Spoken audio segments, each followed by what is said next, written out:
Olá pessoal, estamos começando a segunda parte da nossa mentoria semanal com o tema falando sobre entrar ou não entrar no universo do vinho brasileiro.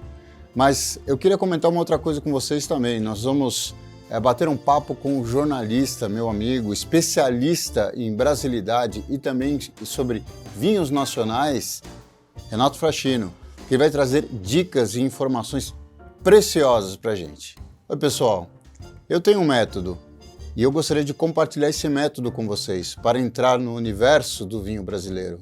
Mas antes, eu quero contar um pouco da minha história para vocês. E essa história que eu vou contar para vocês, ela vem com um link do que aconteceu com o vinho nacional. E agora eu vou contar tudo para vocês. Então, em 1987, com 18 anos, eu trabalhava na cozinha de um hotel em São Paulo. E lá eu lavava em torno de 250, 280 pratos por dia, em média, que daria em torno de 1.500, 1.400 pratos por semana. Mas por ali eu acompanhava tudo que acontecia no salão pela janela da cozinha. E ali, na janela da cozinha, eu via todo o serviço voltado para o cliente no salão. E esse serviço de salão, eu gostava muito de ver a carta de vinhos. Então, quando o garçom entregava a carta de vinhos ao cliente, ele gastava muito tempo vendo a carta de vinhos. Isso me deixava assim, questionando por que ele gastava tanto tempo olhando aquela carta, olhando aquela brochura. Já saindo da cozinha, indo para o salão como cumim, depois como garçom, como chefe de garçom, depois como gerente de restaurante e também como maître, antes como maître, passei por todas as funções da gastronomia. E sabe o que aconteceu no universo do vinho brasileiro nesses 10 anos, dos 18 aos 28? O vinho brasileiro, nas cartas de vinho da época, em 87, ele significava somente 10% da carta. 90% eram de vinhos europeus, como portugueses, italianos, espanhóis, franceses, e seguindo com os vinhos da América do Sul, como Chile, Argentina. E o consumo do vinho nacional era muito baixo, porque isso mostrava que talvez o vinho nacional não tinha tanta qualidade.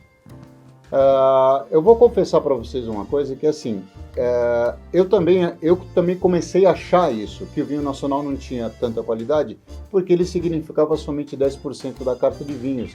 Então, ou seja, como que um vinho que está apenas com pouca visibilidade na carta tem qualidade? Então, eu entrei um pouco nessa história da baixa qualidade do vinho brasileiro na época.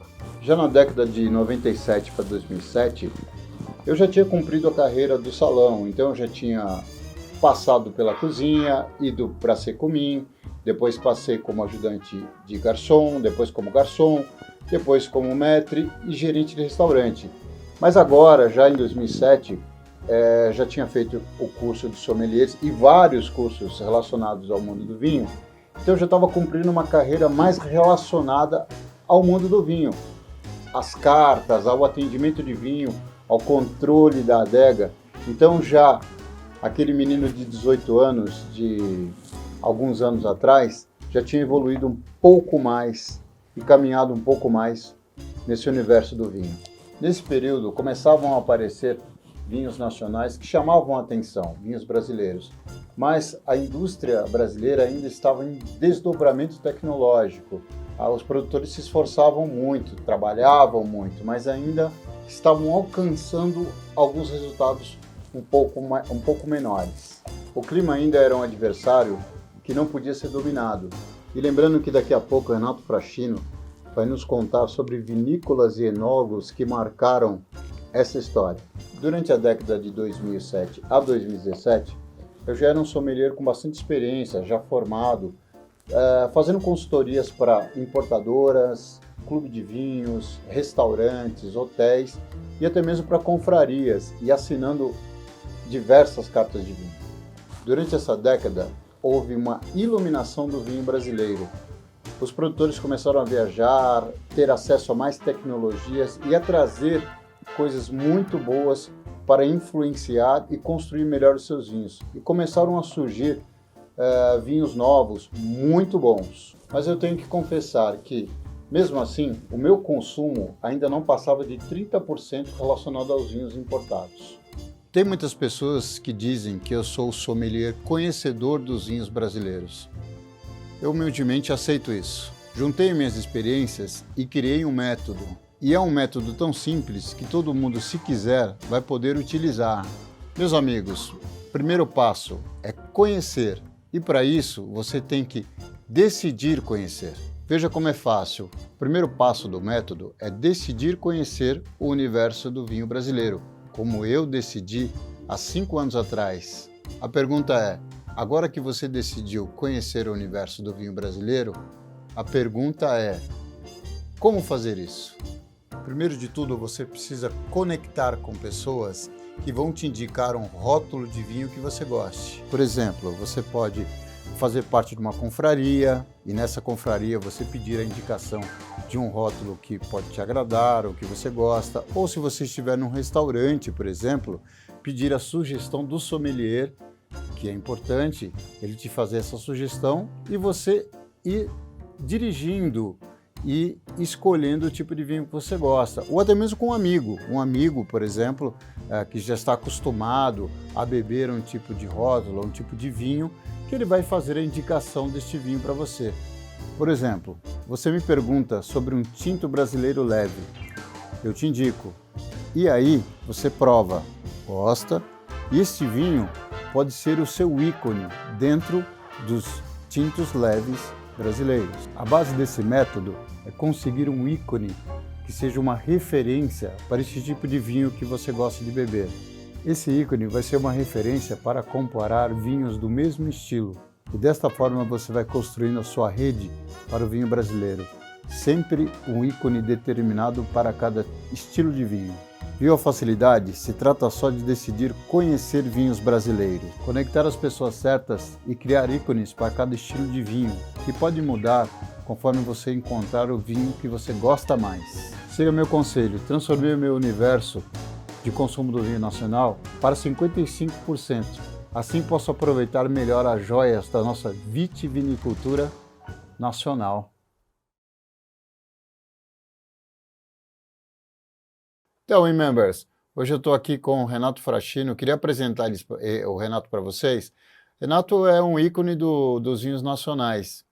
E assim, continuando a nossa mentoria de vinho brasileiro, eu vou conversar com o Renato sobre qual que é o novo panorama do vinho brasileiro, o que está acontecendo no vinho brasileiro. Então, eu queria que o Renato comentasse um pouquinho sobre qual que é esse novo panorama do vinho nacional.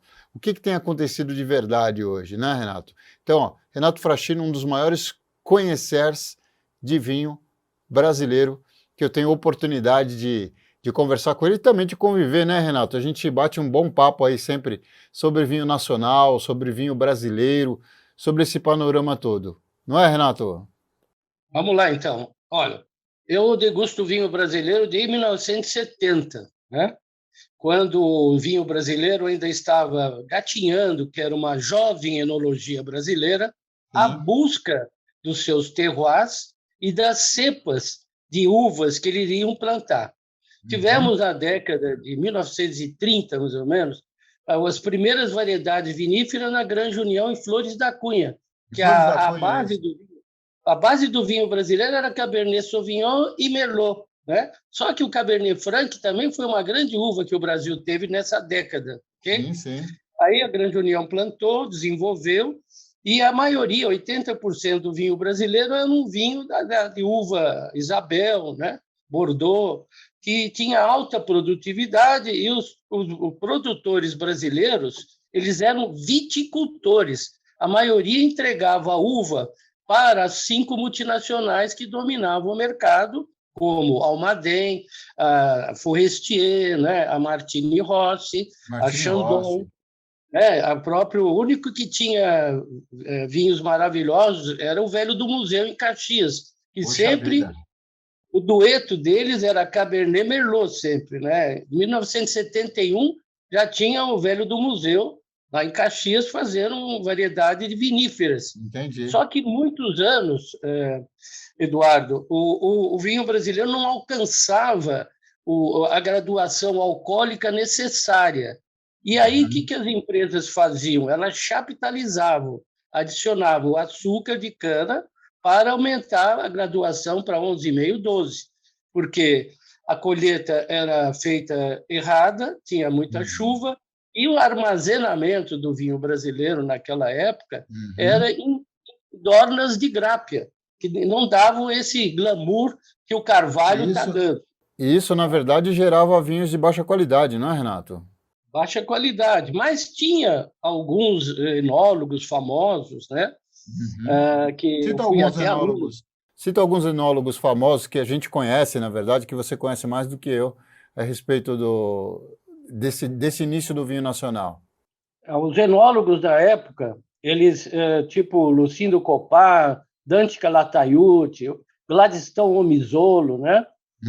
Fenóquio, o Dante Calataiuti, fizeram uma revolução no vinho lá no Rio Grande do Sul, introduzindo viníferas e procurando implantar uma nova forma de enologia para a jovem enologia brasileira, buscando qualidade e buscando tonéis adequados, né, e as colheitas mais adequadas no momento certo, para se ter um índice de graduação alcoólica adequada e procurando novas fronteiras, porque aí a Almaden foi lá embaixo, em Santana do Livramento, né, aonde ali plantou os primeiros taná, né? Eu fui em 1984 visitar.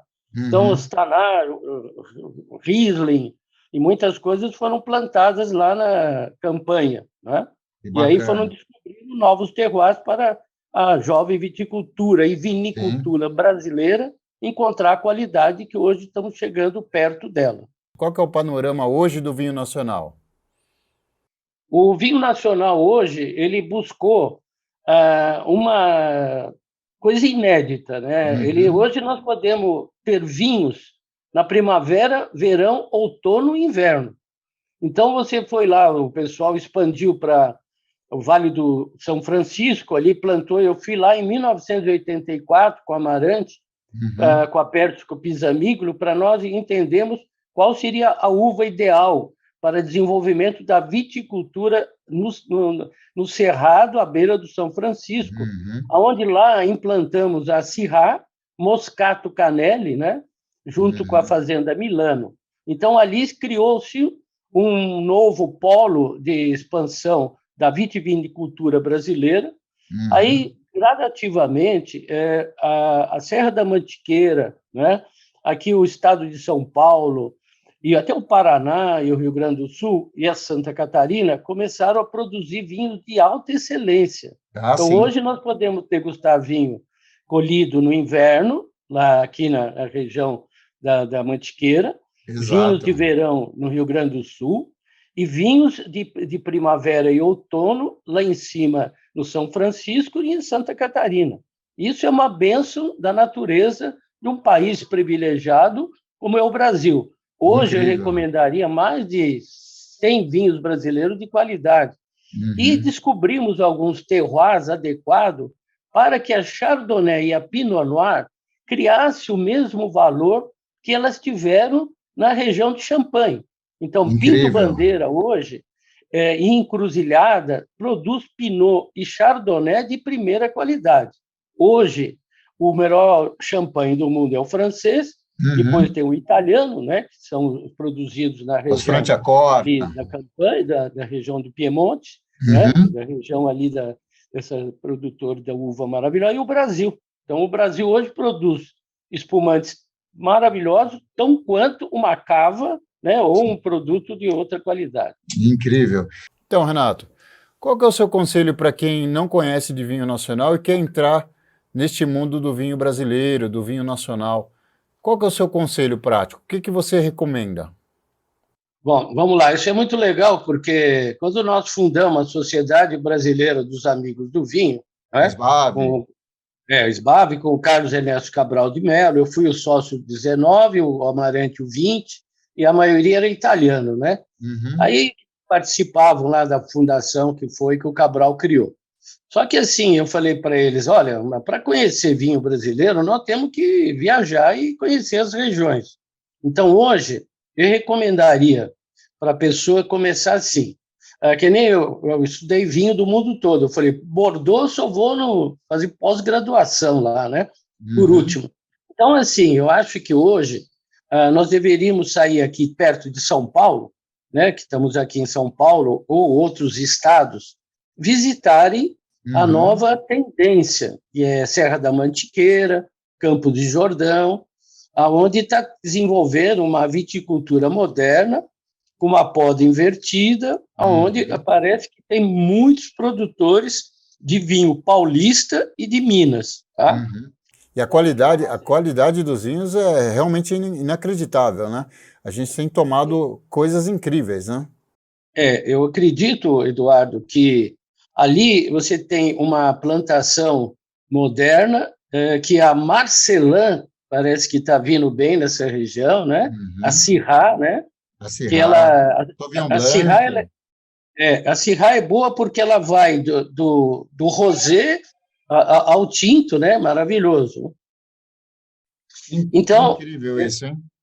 Aí depois fazer uma visita a Santa Catarina. Lá nós temos ali vinhos maravilhosos de Santa Catarina e deixar o Rio Grande do Sul para o último, que lá você vai ter hoje um enoturismo de primeira linha, tão quanto o Chile, né? Eu sempre reclamava que faltava o enoturismo em Bento, Santana do Livramento, agora tem hotéis, tem estrutura que vai da uva ao copo, né?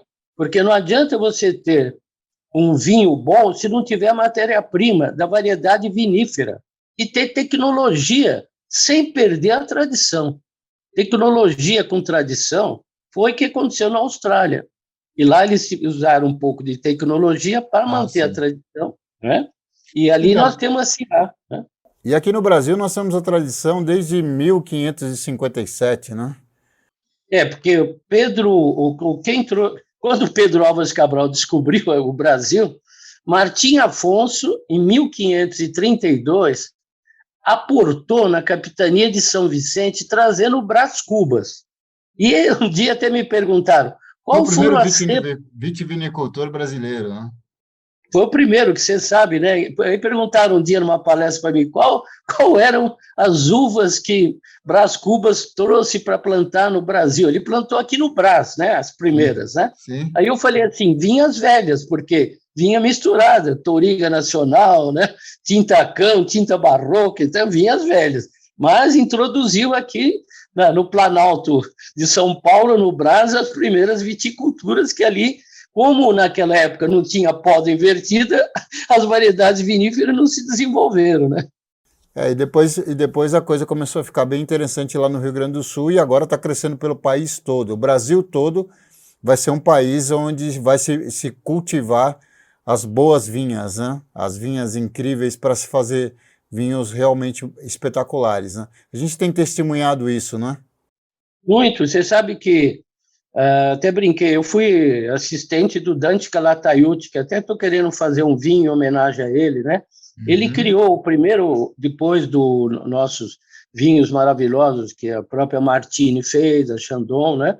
Ele criou o Castel Châtelet de Cabernet Merlot e criou o Lejon Branco, que eu servi no bodas de ouro do meu sogro, né? É mesmo? Eu levei no Harmonia, que o pessoal, vinho brasileiro, não sei o quê, eu falei, levei lá, e dei uma palestra de vinho brasileiro no Harmonia em 1990, com o Dom Eudes de Orleans de Bragança presente, né? Então, assim, eu sempre quebrei barreiras e assumi a responsabilidade por brasilidade. O Brasil é um país que produz hoje o melhor café, o melhor vinho, a melhor cachaça, o melhor queijo, tá certo? O Brasil hoje é um país berço e vamos preservar esses biomas que nós temos, do campo ao copo, de uma maneira muito séria e aprovando o que tem de melhor nesse país. Quanto você bebe de vinho nacional, Renato? Quanto você prova de vinho nacional? Bom, eu já provei quase todos os vinhos brasileiros, né? Quando nós fundamos a SBAV, depois teve a ABS, Ali nós criamos uma enoteca de vinhos brasileiros, tinha tudo lá, né? Que ia lá dos vinhos mais do Fasano, quer dizer, só para você ter uma ideia, o Fabrício Fasano fazia vinhos na Aurora com o chamado Gran Cru Fasano. Olha que coisa fantástica, lembra? Incrível isso. O Franco Barbieri que fazia os vinhos lá para ele. E eu fui uma vez visitar a Aurora para abrir o Pipa 31 com ele, o Marcos Bassi, que ele fazia os vinhos dele lá maravilhosos, né? Então, você vê, o Clos Noble Pipa 31 fui eu que abri, né? Lá na Aurora, ela estava fazendo 50 anos, a cooperativa, né? Com 1.300 cooperados fornecedores. Hoje ela está em Pinto Bandeira fazendo um baita Pinot Noir, tá certo? Então, as cooperativas passaram a ter credibilidade e qualidade, entendeu? Então, não é só a Valduga, o Mário Gás, né? A própria Pisato, que faz os vinhos. Agora, as cooperativas, a Garibaldi, a Aurora, estão fazendo vinho de excelência, que já exportavam para o mundo. Muito bom. Então, Renato, aí você voltou da região de Chablis, e aí, qual que é o vinho nacional, o vinho branco ou o espumante nacional que você recomenda hoje, na recomendação do Renato Fraschino? Veja, é o que eu estava falando, né? Que eu falei com a Pisato, que os vinhos ali da região dela, que o pai dela era um viticultor que fornecia as melhores uvas para Chandon, para Martini, né? E aí o que acontece? Ela faz um chardonnay muito bom, o Flávio, irmão dela, faz um produto de chardonnay maravilhoso, né? Agora, o chardonnay abraçou o bioma brasileiro, então você tem bons chardonnays na região do Vale dos Vinhedos, né? E ali você tem qualidade. E Pinto Bandeira, que é uma outra indicação geográfica, onde o Mário Gás, com a família dele, descobriu o melhor terroir depois de champanhe para produzir espumante brasileiro. Incrível, então, ali, né? ali é de joelhos, né? Você vai lá, é tudo champenoise, que é um método tradicional, que não trabalha com autoclave em Charmat, é tudo levedura ali abraçada com o Chardonnay e o Pinot. Eu tenho até a pedra aqui em casa, né? Da onde sai esse terroir maravilhoso. Incrível. Então, os espumantes brasileiros, tanto a Salton e a Chandon, né? E a Miolo, e as grandes players do mercado fazem produtos de excelência, né? Mas uma que eu descobri recentemente, que é a Jussiane Casagrande, que é da Amitié, estão fazendo... Eu provei coisas muito bacanas com ela, viu? Então, ela está fazendo um chardonnay barricado de top de linha, porque ela e a Andréia, ela é enóloga, trabalhou na Valduga, né? E ela sabe bem. Então, hoje, se você pegar aí os concursos... Agora, sem querer te interromper, mas já te interrompendo, você gosta dos vinhos da Valduga? O que você acha dos vinhos da Casa Valduga? Veja, ele tem um enólogo lá muito bom, sabe? Eles vão buscar a uva também encruzilhada. O próprio Juarez Valduga, ele que foi para Encruzilhada, e lá ele me contou uma história bonita, que essa região era a maior produtora de rosas, né? Sim. E ele implantou, ali é uma região que a Chandon já estava ali, né? E ali a Chardonnay e a Pinot Noir deslumbraram, né? E aí a Valduga conseguiu trazer produtos de excelência de lá. Agora, a vantagem do Brasil em espumante é que ele faz um nature maravilhoso, né? Os natures nacionais brasileiros são incríveis. Você viu que outro dia nós degustamos aquele Casa Geral do Nature aqui em casa, Gostei né? muito, inclusive. Eu recomendaria muito, né? Então, hoje, assim, sabe quanto uma Viúva Glicot produz em garrafas? 100 milhões de garrafas, você tem uma ideia, né? Então, ela é uma grande player, né, nesse mercado de champanhe mundial. Eu tenho até o livro aqui, Champanhe e Borbulhas do Mundo, que eu escrevi. Mas, assim, o Brasil hoje, você não precisa sair do Brasil para tomar espumante melhor que tem aqui. Então, você vai lá, até lá em cima estão fazendo, até no Vale de São Francisco, né? E aqui na Mantiqueira, né? Santa Catarina, Rio Grande do Sul. Os espumantes do Vale de São Francisco, no Nordeste, são incríveis, né? são incríveis, porque que eles mudaram? Eles mudaram lá a condição de espaldeira no sistema lá, os portugueses, né? Uhum. Então, veja, o Brasil hoje ele é mágico, né? Ele sabe transformar hoje a uva num produto de excelência, um branco, um espumante, até tintos, Uhum. né? E rosés, que o rosé, eu, Saul Galvão, lutava muito para o rosé, né? Eu fui até para Provence entender rosé. E hoje nós temos rosé de Syrah espetacular, né? E o que você acha de rosé de Syrah com feijoada? Eu adoro, sabe por quê? A feijoada. Por que que muitas vezes a gente não pode pôr o vinho com a feijoada por causa da couve? A couve Sim, ela tem ferro, né? e tem Mas muito amargor, né? tem muito amargor. Então a gente usa a acidez do vinho como se fosse a laranja, né? Eu não ponho laranja, eu ponho vinho. Incrível isso. Eu fiz, inclusive, até uma live agora há pouco, e comentando sobre o vinho rosé com feijoada. E eu achei isso incrível. Tem uma excelente combinação. Os espumantes nacionais também com feijoada. Ou o espumante, na verdade, é uma bebida que você pode, do começo ao final. Você sabe que eu trabalhei em grandes hotéis e restaurantes a minha vida toda, e importadoras, mas nos hotéis eu aprendi que a primeira refeição do dia, que é o café da manhã, vai uma taça de espumante ou de champanhe, né? E ele pode acompanhar todo dia. Eu fiz a autogastronomia, a Gourmet Life, várias edições, 21 edições para harmonização, né? Eu usava sempre o espumante, ou champanhe, ou a cava, como o coringa. Você tem dúvida, tá no restaurante com a namorada? Pede um espumante, menino. Perfeito, Renato, perfeito. Bom, pessoal, eu conversei aqui com meu amigo, grande professor, jornalista Renato Fraschino, que é um dos maiores entusiastas da brasilidade, dos produtos brasileiros, da história do Brasil e principalmente dos vinhos brasileiros, né, Renato? O Renato é um grande entusiasta, então eu quero agradecer em nome dos We Members, da nossa comunidade We, o bate-papo que eu tive com o Renato aqui, e o Renato vai dar a conclusão dele, o que ele achou sobre essa nossa história, esse nosso bate-papo, né, Renato? E o que ele acha sobre a questão do vinho brasileiro hoje, como ele acontece. Não é, Renato? Isso mesmo, acho o seguinte, beba vinho. Eu fui, felizmente, desmamado com vinho pelo meu avô, tá certo? Então, eu nasci na cidade de Bebedouro, interior de São Paulo, né? Já está bem E ali, treinado. em cima do aquífero Guarani, né?